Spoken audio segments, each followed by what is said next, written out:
Good afternoon and welcome to Clearing Up the TRID Rumors. I'm Callie Waterhouse at the Arizona Association of Realtors, and today we present part 3 of this 3-part series where we're covering the recent changes and updates as it relates to TRID.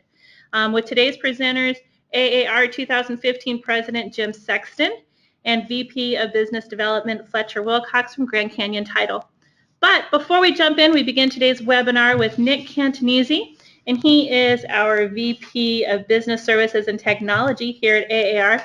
And Nick is going to be giving us an update on the tech line.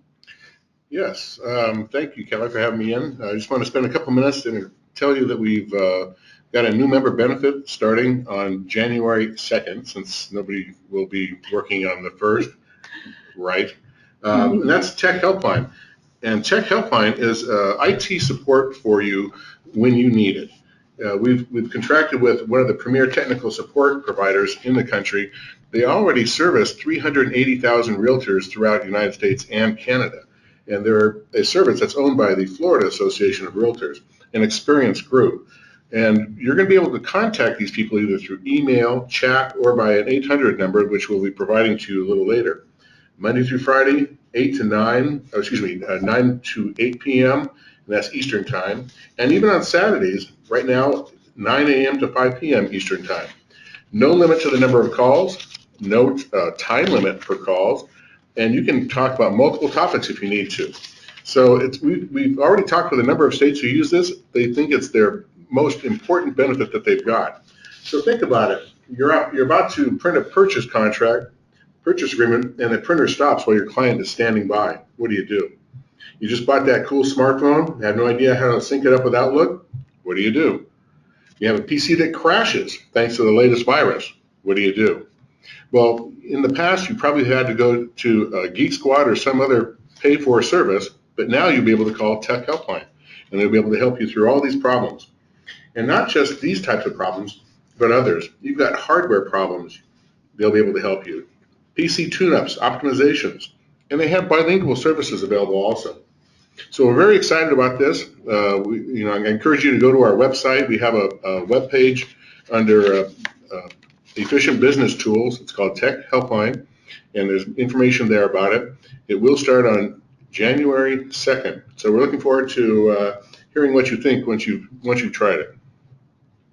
Okay, that just sounds downright cool. Is there any cost for that, Nick?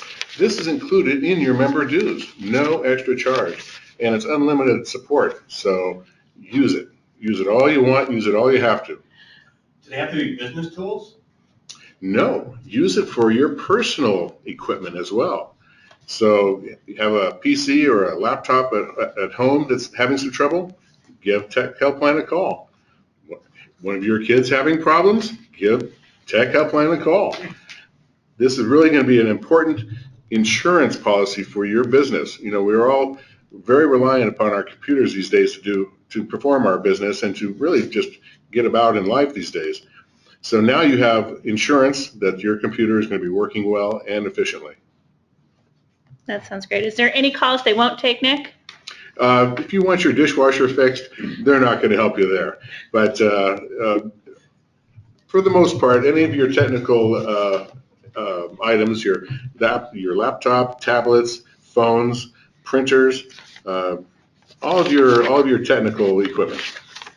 Wow, that sounds great. And folks, as always, when we send out our follow-up email, I'll be sure to include all the contact information for the new Tech Helpline starting January 2nd, 2016. Thank you very much, Nick. And Nick is going to stick around today, so he'll be available at the end of the webinar as well. So if you have any questions, go ahead and put them up on the screen. So today's presenters are 2015 AAR President Jim Sexton and Fletcher Wilcox from Grand Canyon Title. And Jim brings over 30 years of real estate and leadership experience to us, having served in local, state, and national leadership, too many committees to mention, as well as the designated broker of Realty One Group. Jim has set the bar for both ethics and integrity in our industry. Jim is a 4-time Realtor of the Year recipient, as well as a GRI designee, a CRB, and a certified ethics instructor. So welcome, Jim. Thank you, Kelly. And Fletcher Wilcox is the Vice President of Business Development at Grand Canyon Title Agency. Fletcher has almost 2 decades of title and escrow experience and holds the CFPB External Operations Expert title. Fletcher was the 2015 chair of our Industry Partners Conference, as well as the author of the Wilcox Report, which has been mentioned in the Wall Street Journal and the Bloomberg News and HousingWire.com. Fletcher has also been a guest speaker on both local and national television and radio. Jim and Fletcher will be speaking today for about an hour. And during the presentation, we welcome your questions and, of course, encourage you to use the question box on your screen. As always, today's webinar will be recorded and will be available on our website at aaronline.com. And I am assuming that you two have a couple of fans because I'm being heckled on the question screen. They must be Jim's fans. Something about age. So welcome. Advanced age, yes. Experience, I call it. So we're going to start off today with a true or false question. The agents need and will always receive a copy of the closing disclosure. True or false? So if you will answer the question on the screen. Very good. We've got a whole bunch. Oh, yes, very good. We have 100% correct answer. And the answer is? Well, the answer is false. Well, that's assuming we agree. Yeah. So, yeah, that's what they've been told. But I think Jim's got a different opinion. You know, how the scenario has evolved and now that we're 60 days into dealing with TRID. And the scenario now is the seller CD. And, you know, so now when we're saying CD, you almost have to clarify. Are we talking about the buyer CD, which is between the borrower and the lender, or are we talking about the seller CD, which right now is being prepared by the title company? Yeah, by the title escrow or the settlement agent, correct. Yeah, Right. we're responsible And then for what that. do you do with the seller CD? We send it to the seller. You send it to the seller. Does the lender ever ask for it or require it? Sometimes they do ask for it. Yes, they do. Sometimes they're asking for it, and sometimes they want the seller to sign it, and I don't know why because I don't see any requirement for that. So if I call you up and said, hey, Fletcher, can I get a seller CD? Can you give it to me, the agent, or is that kind of taboo? You know, the jury's not out in that yet, in my opinion. That some say you can't give it to the seller, you cannot. Some say you can. So we're evolving as we're going through. So I don't see anything on there that I think we can give it to the agent. Okay, Yeah, great. Yeah. Just the seller CD, correct? So everyone that knows the answer to the question, now do you still know the answer to the question after we clarified that, right, Yeah. Fletcher? More clarity to come. All right, gentlemen. Question. Who is responsible if the loan has been originated and the seller's disclosure is on the wrong form or has been prepared incorrectly? Well, there is a specific CFPB seller disclosure form, so escrow would be responsible for it because escrow is responsible for the seller disclosure. And the seller's disclosure, okay, okay, got it. Okay, so, got it, I agree. Again, I'm reading that in the seller's disclosure. Which one are we going here? So it's on the wrong form. But you know, Fletcher, is it safe to say that all lenders are requiring a seller CD? No. Or might some lenders ask for something else? That they could ask for a combined settlement statement. But a lot of lenders are not asking for the seller closing disclosure, but some are. And we've actually ran into where we get lender instructions and then we get funding instructions, and funding instructions are after the borrower signed or ready to fund, and we actually had a lender that said, now we want you to go back and get the seller and have the seller sign the seller closing disclosure in order for us to fund. And we said, too late. You know, it's fortunate, I think, that the CFPB came out with what I want to say in July and talked about kind of a not a strict adherence to the guidelines during the first 90-day period, because I think it's still everyone's still trying to get their legs underneath them as to what's going to happen. And some of the lenders that I talk to, especially local lenders, you know, they seem to have their act together. They seem to be able to get stuff done in a timely manner. And then you deal with some of the larger banks and the national banks. And trying to do business in all 50 states got to be tough, Fletcher. Have you had any issues with those guys? Yeah, we have. And actually, your mortgage bankers, especially if their processing, their underwriting is housed here in Maricopa County, there's a lot of less issues. And some of the big issues we're seeing are prorations, especially on property taxes. And escrow has done the prorations for years, and we're still helping the lenders out. There's one way you do it in Maricopa County, but if the lender does all their process and underwriting out of Ohio, they may be dealing with 50 different states with multiple different proration timetables for property taxes, so they often use the wrong one. Okay. All right. Long answer to the question. The question was, who's responsible for seller's disclosure? And I think we agreed on the escrow or title, correct? Yes, Okay, great. absolutely. Very good. Okay. So who's responsible for filling out the closing disclosure? Which one? Yeah, depends which one. We did that one. So Yeah, I'd like to see what the audience says, yeah. Everybody's saying lender. Yeah, talking about the one between the borrower, the lender and the borrower, or the buyer, absolutely, it's going to be the lender. And then, as we said before, the seller disclosure, when we're getting into some of those issues, is going to be title. And you know, back to the seller disclosure, Jim, I'll bet you most agents didn't even know there was a seller closing disclosure, because all the classes, rarely did they ever even talk about it.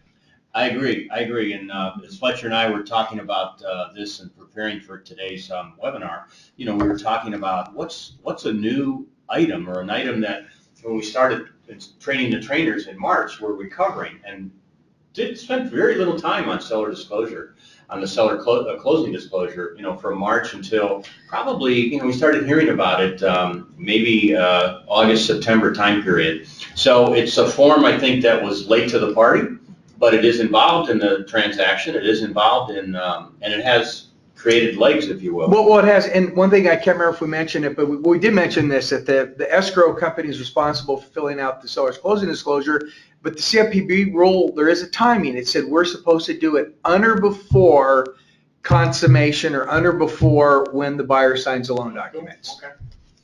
Okay. So Fletcher, coming up next is your combined closing statement. Okay, yeah, that's a combined closing statement, and let me tell you, Grand Canyon Title, we're part of the Fidelity National Title Group, and there's 5 branches here locally, and this is what we're using. It's called, as you can look at there at the top, you see Grand Canyon Title. You look down, it's called a combined closing statement, and this particular one is a final one.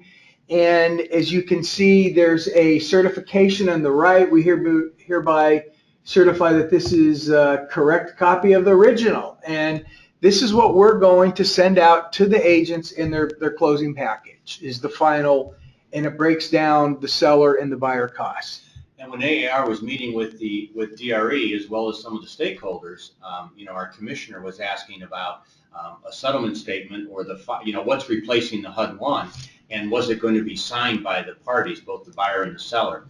And fortunately, we heard early on is that the signed documents by buyer and seller are not the ones that the agent gets in the closing package, but we do get the one that's stamped. And so in the upper right, when we see, it looks like another Wilcox that might have been yeah, she's related to me, yes. She's an escrow officer. When we see Fletcher's wife having signed there, I think that's a that's acceptable as far as the real estate. But let me ask you again, did the commissioner say it had to be signed or certified? She started there and was quickly corrected by title to say, we're not giving signed HUD-1s currently. We are giving certified HUD-1s. And with that, she said, okay, that's good. Therefore, we need to continue the certification. But that will. So they want our stamp on it. They want to make sure that it's the actual document that the buyer, that contains the disbursements that the buyer and seller have signed off on. One of the other interesting things is we have this one up. Again, Fletcher and I did some research for today, and so I started pulling some of the closing packets that I received into my office the last couple of days.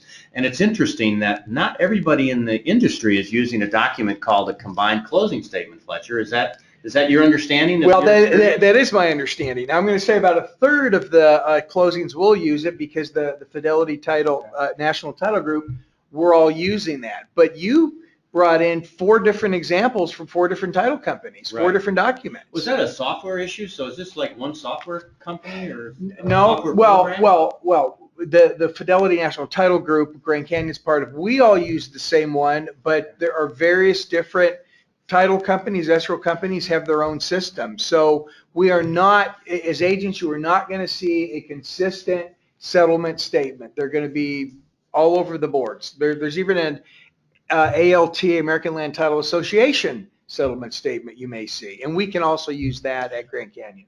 So again, this piece right here that's not part of the TRID regulations. That's not a regulated document like the seller closing disclosure is, correct? No, it is not. And so it's a state form. So now we're specific within the state, and the title association has choices of how they close things out. But you're still subject to Department of Insurance audits. And actually, the escrow title companies here, the title part is overseen by the Arizona State Department of Insurance, and the escrow is overseen by the Arizona Department of Financial Institutions. So we get audited twice. You guys only have once, the Department of Real Estate.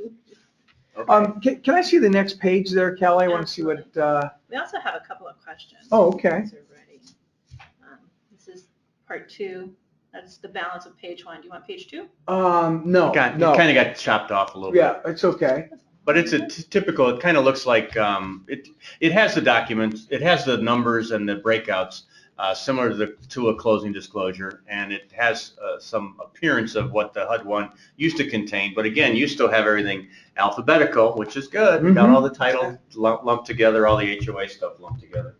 That's good. And then, But we have some questions. yeah, if you could provide maybe a little bit of a definition, the difference between settlement statement and seller disclosure. One of our attendees says she's never even seen a seller disclosure, and her title company is providing settlement statements and not the disclosures. What the seller closing disclosure is going to do, it's going to show the same type of information on this settlement statement, but only for the seller. That's what it's going to do. And part of the seller disclosure also kind of looks like a regular, a buyer closing disclosure. It has a lot of those same components in there, but the title company is the party responsible. In fact, part of the one of the closing statements that I received was a closing disclosure as a final settlement statement. And again, it's kind of we're chuckling about it. Fletcher and I are chuckling about it. It's like, well, wait, what are we expecting? Expect to get something that's going to be a settlement statement.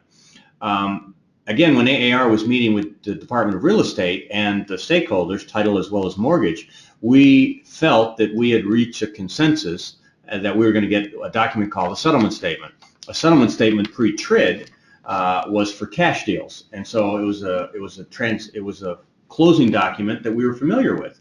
Lo and behold, we get to post-TRID and TRID deals, and we're not getting a settlement statement. It's a function of what's the title company software program, what's the parent company choosing to do, but it is going to have the debits and credits for both the buyer and seller. From the real estate department's perspective, they definitely want real estate agents to have the combined statement, both the buyer side as well as the seller side.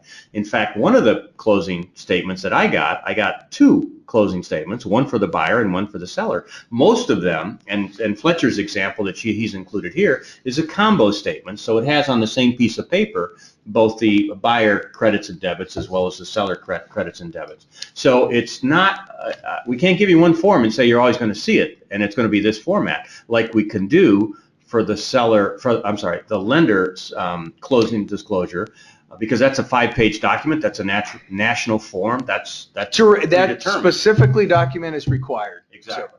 But these closing documents, these settlement documents, are title company specific. But if you learn your debits and credits, you should be able to read any of them. So right after this, we'll have a math class, and everyone needs to bring their calculator. That's right. And their calculus skills. That's right. There'll be a test at the end of this, Callie, right? The calculator that we all bought when we were in real estate school. Yeah, that's right. Are you guys seeing any additional charges? Because the new CD, does the seller incur any additional charges post-TRID? No, I'm not seeing any. No. You know, occasionally, what we see, for example, the one that you have up here on the screen, that's $720. Well, let's explain Why don't that. you do that? Okay, It's your chart. okay. This is an additional, but go back to the previous page. Absolutely. And this gets interesting a little bit. So let me say this. In the AAR residential resale purchase contract, in line 109, it has the seller paying for the owner's policy. And in line 112, it has the buyer paying for the lender's policy. And in Arizona, when there's two policies, the lender policy gets discounted. So according to the contract, the buyer is going to be charged A and the seller is going to be charged B, but there's a special CFPB formula that is confusing to agents. I had an email today from an agent wanted to explain. So if you look at the chart up here, if you look on the left, you'll see where it says 949 title, ALTA homeowner's title insurance policy. And so that's the charge to the seller according to the CFPB formula, which I'll explain to you. So it shows the seller paying the $949. And then if you go to the right and you go upper, you see $1,572, and it says ALTA extended loan policy. So the buyer's getting a loan for $292,000. That is the lender's policy without the discount. But in Arizona, there is a discount, but the CFPB says you have to show the full lender's policy, even if the buyer gets a discount. And then when you go to this, and I know this has got to be confusing to you out there.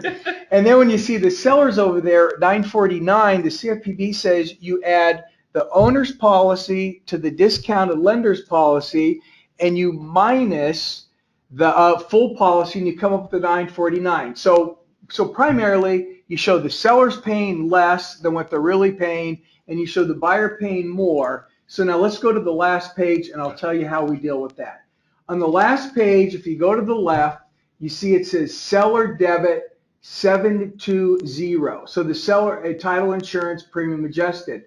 So you add that 720 to the 949 on the first page, and that is the actual title insurance amount the seller's paying for the sales price of $390. And then you go to the right and you see that the buyer's getting a credit for 720, and you minus that 720 from the 1572 on the first page, and that's the actual discounted policy. That is what the buyer is actually paying. And that is a CFPB formula that I believe we have to follow, though I think Jim found somebody that didn't follow it. So, You know, Fletcher, thank you for clarifying that. So does that mean when consumers come in to sign that they understand it more now than they did pre-TRID? you can see that things have been simplified. It doesn't feel simpler to me, Well, but if you say so. But, and you know what's interesting? Just today I had an email from a real estate agent with this example, the 720. He said, oh, it looks like that the seller's paying for the buyer's discount on the policy. We had to explain no,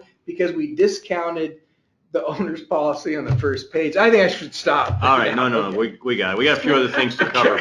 But the question that got us started on there is the seller paying more? The answer is no. No, they're not. The disclosures are made the same, and you're just going to follow the contract. You haven't filed, yeah, so. We're going to follow the contract. Ultimately, they're going to both pay what the contract says according to the purchase price and the loan amount. Okay, great. Okay, so when will the agent get a copy of the settlement document? Ooh, I like that one. I've asked Fletcher that myself. Jim said, what's the best practice for getting a copy of the settlement statement? And I said, well, okay, so let me tell you what's really happening. We often, the buyer, as you know out there, has to have the closing disclosure, the buyer's closing disclosure for 3 business days before they can sign. So on that, the day they often get the closing disclosure, the lender will send us a copy of the closing disclosure, and it has all the lender's closing costs, and then we can plug it into a settlement statement. So I'm going to say 2 days before the buyer signs, we might have all the numbers for the agents to review. However, that's not necessarily consistent. Sometimes we don't know what the lender's costs are until the day the buyer comes in, because we've never been set or showed those costs from the lender. You know, it's interesting when you talk about the buyer's closing disclosure document. The lender has to disclose to the buyer, but the lender doesn't have to disclose to you. No, and they don't always. But you're the one that has to balance the numbers by the time it gets to closing. Well, yeah. So when Fletcher says sometimes they don't see, and again, he was talking about prorations earlier, sometimes we don't see that they prorated incorrectly until the lender's, what's the final package called? The funding instructions or something like that? Right. Well, there's the lender instructions and there's the funding instructions. And so it's not until the tail end, but you should get a copy. Again, if we go back to pre-TRID and we say, Fletcher, when can I get my pre-audit? Best practice is a couple of days prior to closing, just as we were getting pre-audits. I would say probably 2 out of 3 times we'll have the numbers 2 or 3 days before closing. But we had one instance where the buyer's agent said, hey, I want to see your settlement statement. I want to see if all the charges are correct. And at that point in time, all we had was what we had in the contract, the sales price, and we put all of our fees in there, and then we put the property tax, the HOA prorations, but we did not have the lender fees. Okay. And so we had to send them our settlement statement without that. So the settlement statement is the document that maybe agents should be reviewing for their clients? They should, but depending, sometimes we will have all the complete information, sometimes we won't. But we'll have it once it closes. Yeah, but you don't call yours a settlement statement. You've got right here on screen combined closing statement. Yeah, well, closing statement here, but we would call it a combined statement. I'm going to call it a settlement statement. Thank you. Semantics. Yeah. All right, so we're going to continue on. This is going to be a quick answer because Yes. we've got a ton of questions. Okay. So is a loan secured by vacant land subject to the TRID rule? No. No. Fletcher, agree? Not necessarily. I think it could be if it were more than somebody making more than 5 loans in a year, possibly. Oh. But again, this is one of those interpretation things. And can we just skip this question? Absolutely. All right, so we're going to talk about We'll get a Scott financing. Drucker opinion on that one. How about that? We could do that. All right, so what are the rules regarding a listing agent telling a buyer which title company to use in the listing? Well, Like I the know most this is. popular question. I know this is kind of a statewide webinar. If you're a member of Armless has specific rules concerning what you can or can't do. Currently, the rule says that you can request a title company. In other words, in the listing, I can put that Grand Canyon Title Company requested. I can't use the word required or must use. That becomes an Armless violation. If we're talking about, RESPA ruling concerning that, that's a long answer. And Armless is looking to move to removing any discussion concerning title companies from the listing.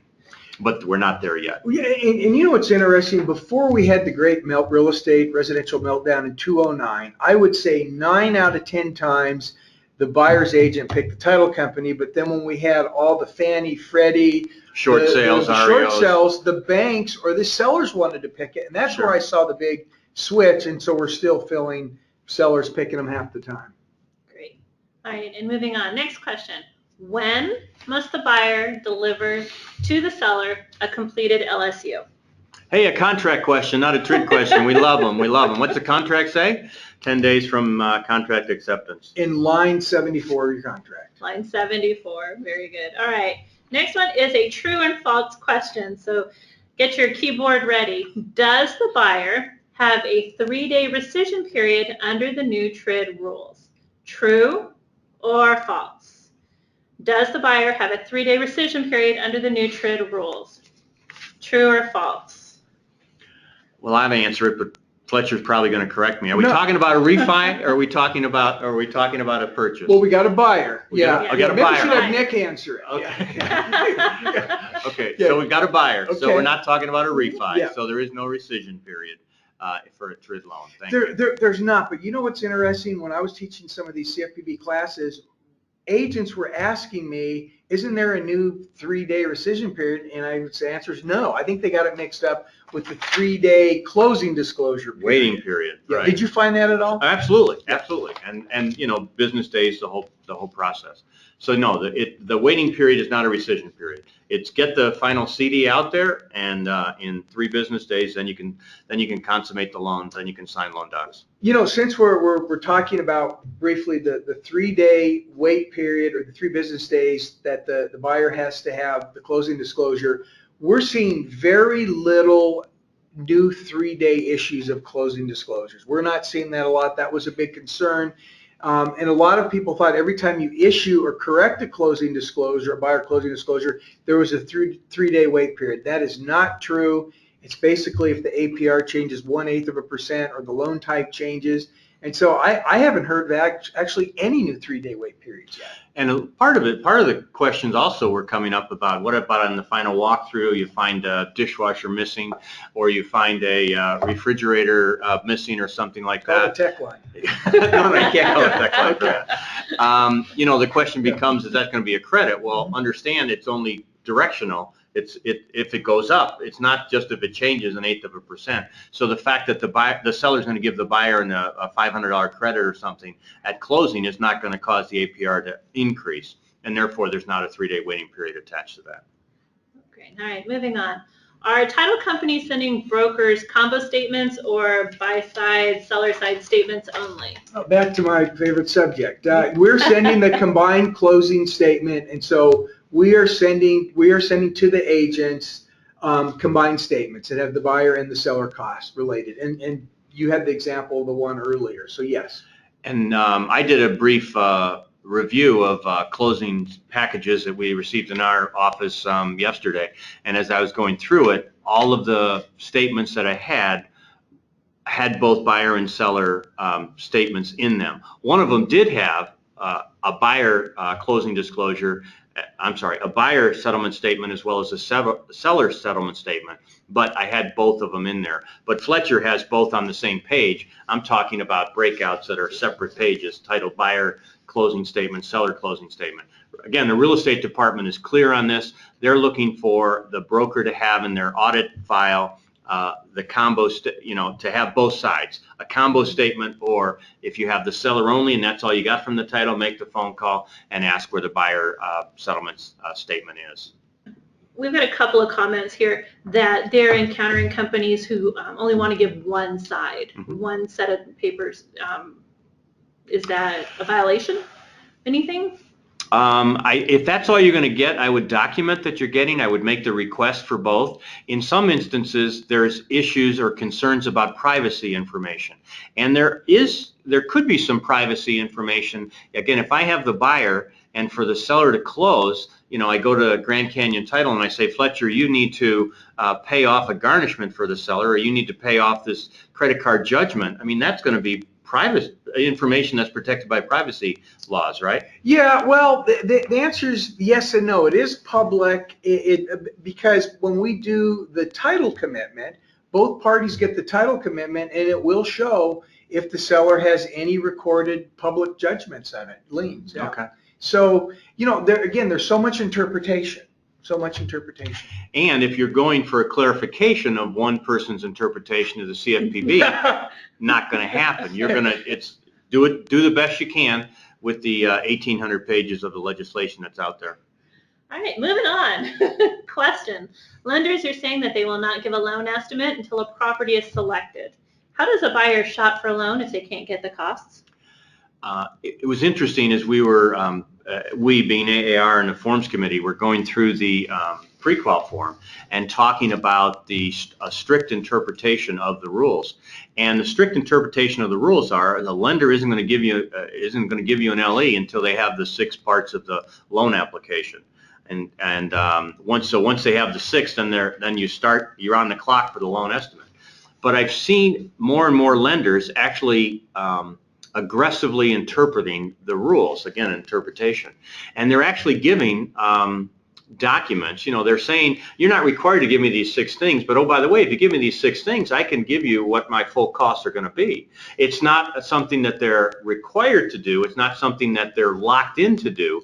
but it does aid significantly in the shopping. And everything that they say has disclaimers on them saying that, you're not required to give me this information, you're voluntarily giving me this information, but, and the pieces that they give them are definitely have all the loan costs involved, as well as the APR and everything that you would find on an LE. So it's interesting, and agents, I think, need to check with lenders on what kind of workarounds that are out there to allow the buyer to shop prior to the contract being accepted. Well, and I think having a buyer pre-qual before they even write an offer is really a good thing, because especially if they can get something to write from the lender, because properties under 300,000 here, single family, Maricopa County, existing homes are hot, multiple offers, and if you can have a letter from a lender that's, I don't know how stronger strong than a pre-qual. Yeah. No. Well, it sounds like you know something about that. Do you ever write about that in the Fletcher, in the Wilcox report? I haven't, but I think I will now. So, and I'm going to quote you. Thank you, Fletcher. All right, well, that is a great segue to our next true and false, actually a yes or no question. If the consumer quotes their income over the phone, does this count as a submission of a piece of application information? So you're talking to someone over the phone and they say, oh, I make, $195,000 a year. Does this count as submission of a piece of application information? Yes or no?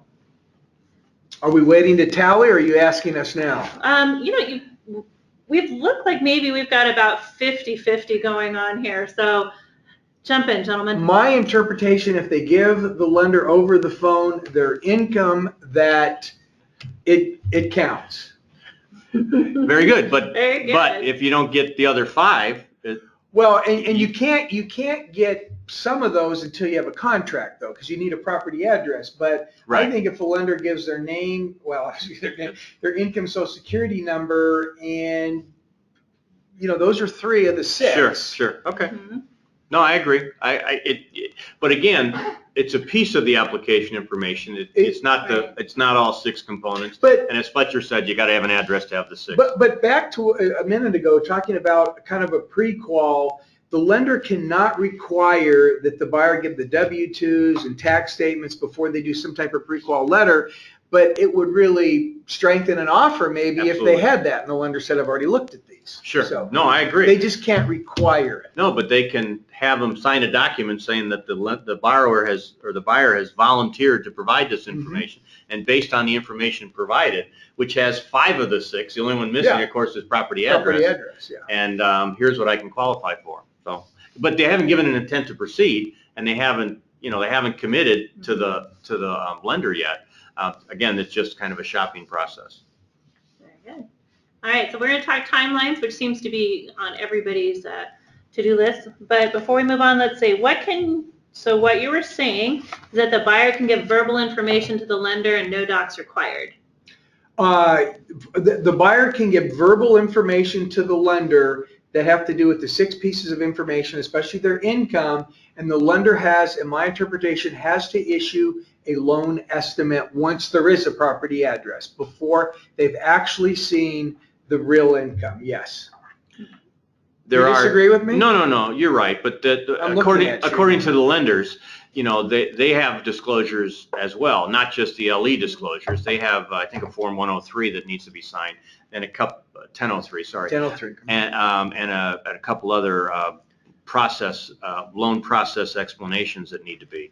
So verbal, can get the party started, but it's you're going to follow up. They're going to have it, but it does get the loan application started. Yes. Okay, so our next discussion is the one that both of you love to talk about, and that's the lender workaround for the pre-qual. Well, I did that. So we're good for that? Yeah. All right. So we also have a handout that everybody, if you're on your laptop or desktop, you can download the critical date list. Comments on this one? I download it. That's what and use it. Yeah, use it. And this is a form that I expect to have that AAR will have this in zip forms here probably by February. By the February next release in February. It's important. We also got to ask the question of, hey, let's make it let's have it interactive. but the dates are so difficult to calculate, and they all slide up. You know, it's kind of like a inspection period. If I submit my Binzer on day 7, you know, now your 5 days is not on day 15 anymore, it's day 12. You know, because you've slid the initial time period up. So it's not really a form that lends itself to having everything slide into position. It's a form to guide you. It's a form to put you to what does the contract say. It keeps you on track with TRID guidelines as well as contractual time periods. And it's a great form. I agree. Get it downloaded and you know, have one for each of your transactions, and it's gonna help you buy side or sell side. Yeah, both sides. I mean, you know, it has the pre-TRID contract stuff, seller disclosures within 5 days after contract acceptance. You know, Binzer generally 10 days. So yeah, it has all that stuff, but it's added on some of the and all those little CNs in the boxes on the left-hand side of the numbers. Those are all things that can be cured for. Hopefully, you don't have a contract that requires all 26 of those cure items. Well, so Jim, let me ask you: are there more things that can be cured for now, pre-TRID or post-TRID than pre-TRID? Probably only 1 or 2. Few more. Yeah, there's a couple more. There's not a lot more because you know all the rest of these are in there. But I think that we've added the, you know, the LSU within 10 days. I guess it was 5 days. It was 5 before. Maybe there isn't. Maybe there's only 1. Yeah, there's probably 1 more. And I think it's about line 58 that if you haven't signed loan documents or you have not delivered a notice that you can't get a loan, that you then tell that you've got the closing disclosure and you have a loan up. So if you didn't do any of those, you could get one. Yep. Yeah. So there's 1 more. Okay.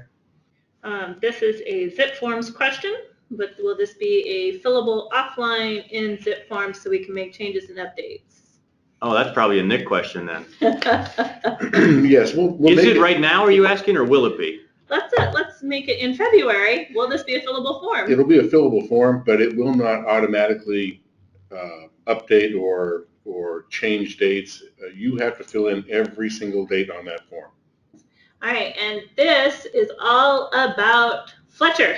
Well, yeah, you know, I put this together, and Jim and I were involved in the partners together, and you know, we've talked about this. One of the things I see for really learning the changes to the September 215 contract, how it implemented the TRID stuff, is learn the chain of events and their timelines. And I put this together the other day as an example. If you go all the way to the right, you see the word appraisal.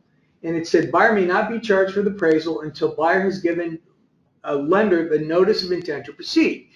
But they cannot give lender notice of intent to proceed until they've had the loan estimate. They can't get the loan estimate until the lender's gotten the 6 pieces of the loan application, and before that you need contract acceptance. So you learn the chain of events and their timelines, and it really helps you integrate the TRID rules with the contract. And I got something else to say on it unless Jim does. No. I think you're going to wild card. How did you? That's where I was going. Well, and to me, Yeah. I mean, Fletcher and I again were talking beforehand, and the good news and the implementation that we've seen since October 3rd is that lenders are actually using electronic delivery, and so they have secured portals, for example, where the borrower is able to acknowledge a receipt of an LE. So you're not waiting that 3-day mailbox rule time and that 3-day delay time, or even an email that, you know, hasn't been acknowledged or hasn't been returned.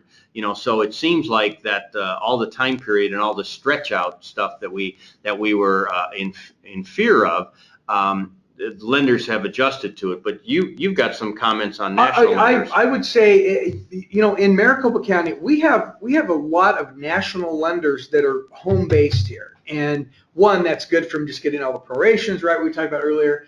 But 2 is it seems like our mortgage bankers are using the email disclosure, which can tremendously speed things up rather than put it in the mail. It looks like the major lenders are putting the closing disclosure in the mail. And so again, that's kind of the wild card, depending how soon, how and what form the buyer gets the closing disclosure. And if it's an email, then they've got to respond to it, and you can greatly take days off of the whole closing process. So I had an agent call me up last week, and they're going through the process, and they're talking about, when can I close? And I'm not sure when I can close. The loan is still in underwriting, and, they haven't issued the CD yet. And I said, wait. What? What's that? Wait, are you kidding? The lender hasn't issued a CD yet, and it's in underwriting. Understand, when we went through, again, the Forms Committee at AAR, we're dealing with lenders and reformatting the LSU, and we were looking to have the critical path of getting a loan explained.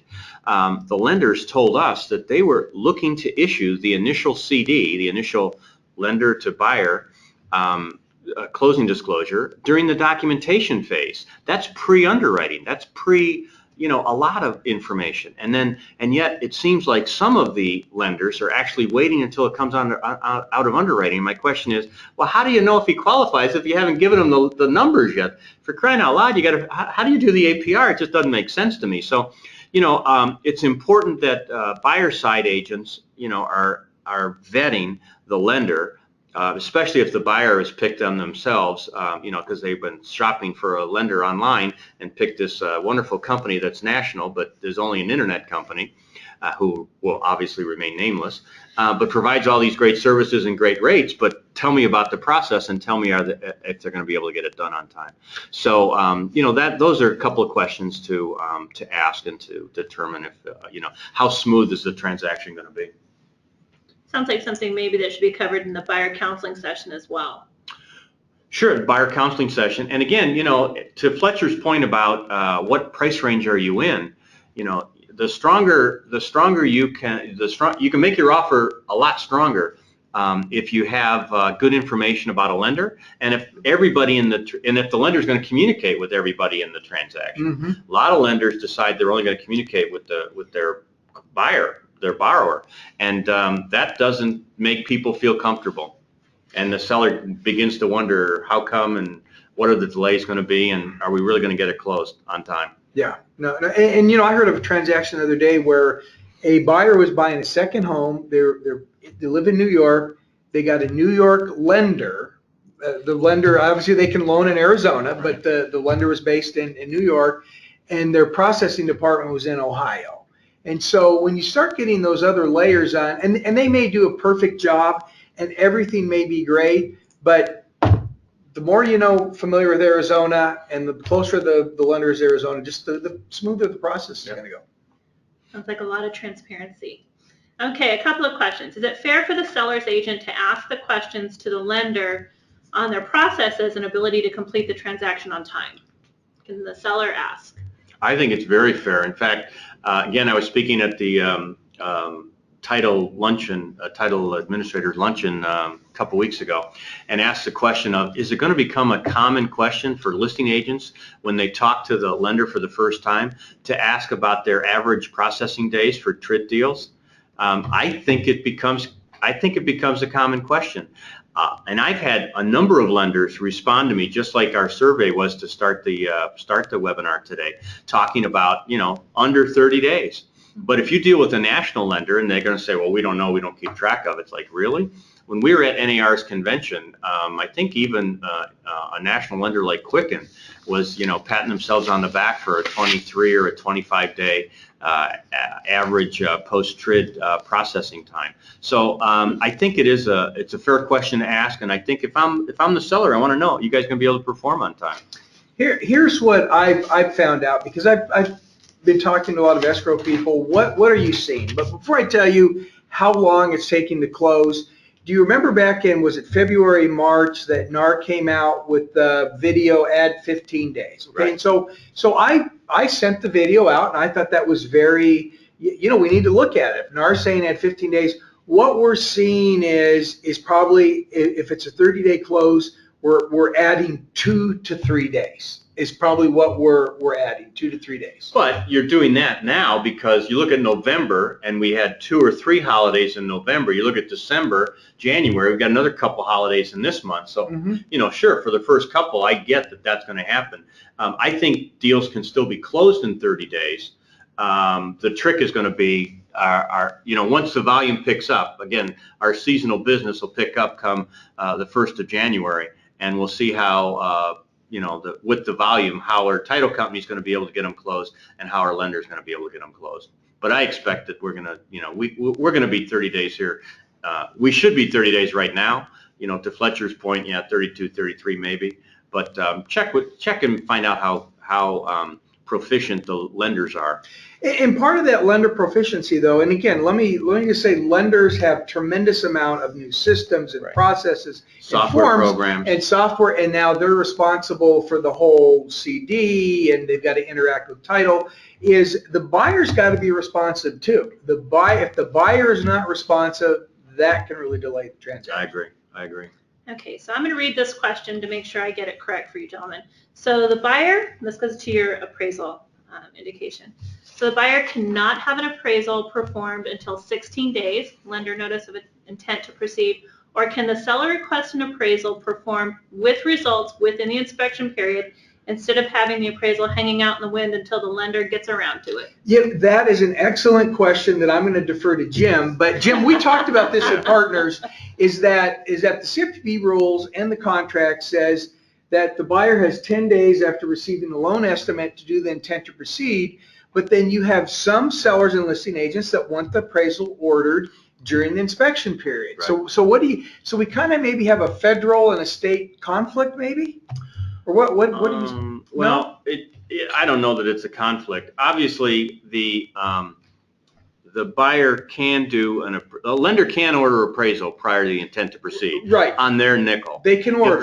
If the lender is going to pay for it. Lenders don't do that in our marketplace. Therefore, in order to charge the buyer, they need to have received an intent to proceed.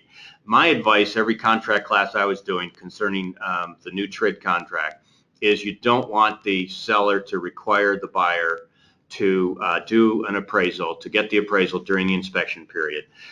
The CFPB is a strong agency, very powerful agency, and they want the buyer to direct the loan process and the timing of the loan process. The buyer can get it done if they're so inclined and if they're motivated and if they've got their ducks in a row when they start the process. But for the seller to say, do it this way or do it during this time period, I think it's just too much anti-CFPB anti-know before you owe guidelines, and I strongly discourage that from happening. So requiring the appraisal to be ordered during the inspection period. Would you add any language maybe in there where appraisal to be ordered day after intent to proceed to try to push it along, or should I just be quiet? No, the other one is, buyers are always in, so then other instructors were telling buyer agents to write in there that the inspection period is extended for 15 or 20 days, because that's the way to get the appraisal during the inspection period. And again, my comment there is you can always extend the inspection period. And isn't it better for the seller? The contract is pretty buyer-centric, buyer-friendly for the first initial time period while you're in escrow. And so if the buyer has been taking necessary steps with the lender during the first 10 days, the boilerplate time period of the inspection period, if they've been taking necessary steps, then the seller can determine, okay, let's extend it 5, let's extend it 10, based on is the buyer performing. But to start off there saying, no, it's going to take me 20, and I need 20 up front, I just don't think that you're ready to rock and roll. And maybe there's another buyer, especially if you're in Fletcher's sweet spot, 300,000 or less. But that is a great question, though, because that is such a pertinent issue in this marketplace. Yep. Order the appraisal. Yep. Excellent. All right, so we're going to go on to this last question that seems to be on everybody's mind, so to speak. In determining whether or not Saturday is a business day, what does it mean to be open substantially all business functions? Well, let's focus on when does it matter. It only matters for LE calculations of business days. And really, I haven't heard too much discussion concerning, the loan estimate business days and how many does it have to be out there. But if I'm answering the question, I would say that every lender that I've talked to so far is considering Saturday a business day for both LE and CD purposes. There might be some that are an exception, but it seems like everybody that I'm talking to is counting Saturday. So consider Saturday. But again, it's an LE. One funny story about an LE is I actually ran into a lender that had to wait the minimum time period to close based on an LE submission. In other words, they were ready to rock and roll in about 9 days after loan application, and they had to wait for the time period. I spent so little time talking about the 7 days after receipt that the LE's been in the field when I was doing classes, assuming that nobody was going to be doing 10-day closings, on a loan, because I would always start with the thing, okay, here we are pre-TRID. Tell me how many of you do a 10-day closing involving a loan? No hands in the audience. Okay, I'm done talking about the waiting period for LE purposes. And yet I did have a situation in which they were able to perform. Now, this was a borrower that had been turned down by a different lender. And so now they took the whole package over to lender number 2 and said, okay, from start to finish, how long is it going to take? And now the LE waiting period became pertinent. But I was impressed that you were able to get that done that quickly, really. Excellent. Okay, so now we're going to move on to just some extra questions. And we've got a couple here that we're going to kind of go back. We've had so many questions that we've kind of skipped a few. But the first one is there a clause under TRID laws that says if private money lender that does less than 5 transactions a year, will it be exempt from TRID laws? And if yes, where is that stated? I ask that question frequently whenever I'm in a room of attorneys that are experts in TRID. And I think the question is primarily saying, are hard money lenders exempt from TRID and from TRID disclosures? Every lender that I've talked to asking that question has answered me that they are not exempt, although it appears that many of them are ignoring the TRID requirements. You guys closing hard money loans? We are somewhat, but I thought that if a lender does the 5 or less in a year, that they're not under TRID. But I'll tell you, with all these rules, you want to be overcautious. And that has to do with seller financing, though, and you actually then have to own the property. Right. So the hard money guys don't take title to it; they're just making a loan. So yeah, I've looked at it a lot of different ways. I've even emailed people that send me the flyer saying that I can close tomorrow at 12% loan on your property. And it's like, how are you doing that? I don't know. Maybe they're a home equity loan. I don't get it. What about simultaneous closings? I loved when Fletcher told me earlier today that he's able to sign and close on the same day. Now, are you able to do simultaneous? Well, and yes, we can, but obviously there may be difficulties. But recently I received, about 35 days ago, I received an email from an owner broker here, and she said, oh my God, I've got a simultaneous closing. It's going to be a disaster. And it turned out and everything closed on time. Yeah. But that's not going to always be the case, though. There is a wide continuum on how fast people are getting things closed. I'll tell you what, you rarely see, according to the contract, loan docs are to be signed 3 days before close of escrow. Usually they're being signed on the day of close in escrow, or they're signing and they're extending it 2 or 3 more days. And let's go back to that, because I think that's the key. If people were following the contract, i.e. signing loan docs 3 days prior, would there be a problem with simultaneous closings? No.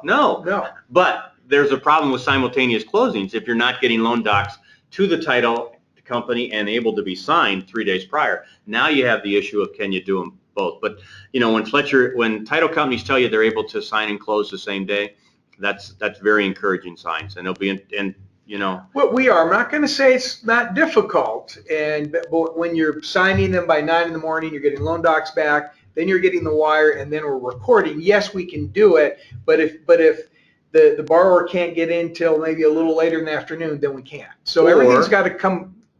Or the lender happens to be back in Ohio, so now your noon is 10 o'clock here, and how are you going to get that done? Yeah, exactly. Yep.